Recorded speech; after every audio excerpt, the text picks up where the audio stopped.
মুসলিমদের কোনো প্রতিবাদ আমরা করিনি। কি কারণে করিনি? কারণ উনি এরকম উল্লেখ করেনি যে মুসলিম, উনি সংখ্যালঘু বলেছেন, খ্রিস্টান হতে পারে, বৌদ্ধ হতে পারে, কিন্তু মুসলিমদের উল্লেখ করে তিনি এমন কিছু বলেননি। আমি বলছি, দ্বিতীয়ত যে ঘটনাকে নিয়ে পোস্টটা হয়েছিল সেটা হলো আমাদের জিরানিয়াতে হয়েছে। তো জিরানিয়াতে যে ঘটনাটা হয়েছে, মূর্তি ভাঙা হয়েছে, সেখানে কারা ভেঙেছে? খ্রিস্টান, বুদ্ধিস্ট, মুসলিম কারা ভেঙেছে? কার হিন্দুদের মূর্তি ভেঙেছে? এটা যেহেতু প্রমাণ হয়নি যে মুসলমানরা ভেঙেছে, তারপর যে ঘটনাটা হয়েছে সাথে সাথে আমাদের মুখ্যমন্ত্রী এবং আমাদের মন্ত্রী সুশান্ত চৌধুরী মহোদয় উনি এটাকে প্রশাসনিক ভাবে একদম যথেষ্ট ভাবে হ্যান্ডেলিং করেছে। সারা ত্রিপুরার মুসলিম আমরা দেখেছি, আমরা প্রত্যক্ষ করেছি। এখন প্রশ্ন শুধু এই জায়গায় নয়, আজকে ভারতবর্ষে আমরা আমাদের যশস্বী প্রধানমন্ত্রী যে সবকা সাথ সবকা বিকাশ, অর্থাৎ সর্বধর্মের সমন্বয় ভারতবর্ষের ইতিহাস।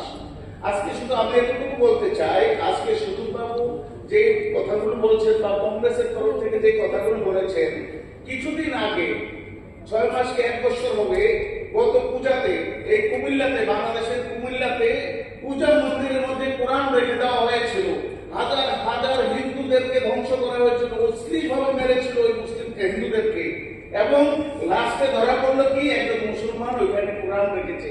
কিন্তু আমার প্রশ্ন এটাই, ওখানে যে হিন্দুদের বাড়ি ঘর জ্বালিয়ে দেওয়া হয়েছিল, হিন্দুদেরকে মারা হয়েছিল, তখন কি হিন্দুদের কি অপরাধ ছিল? আপনারা কি কোনো মিছিল কি করা হয়েছে, সংগঠিত করেছেন যে আমরা হিন্দু মারতে যাচ্ছে তাহলে আপনারা প্রতিবাদ চাই? করেননি।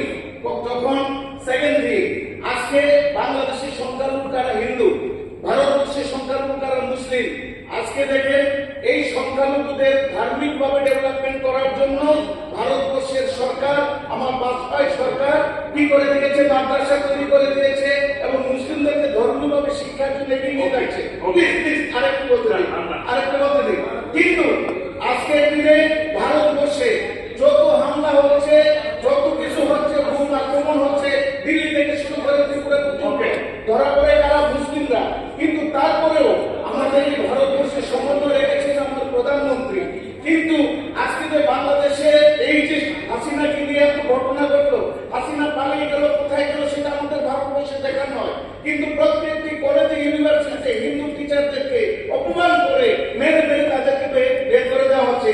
কোথায় আমার বিরোধী দলের বন্ধুরা তো মিছিল করেনি? যদি চীনের মধ্যে কোনো ঘটনা হয়, রাশিয়ার মধ্যে কোনো ঘটনা হয়, তাহলে ব্যাগ নিয়ে বেরিয়ে যায়, তাহলে আন্দোলন করে, এই করে, সেই করে। আজকের দিনে ত্রিপুরা রাজ্যে যে ঘটনা হয়েছে, আমি কিছুদিন আগে দেখলাম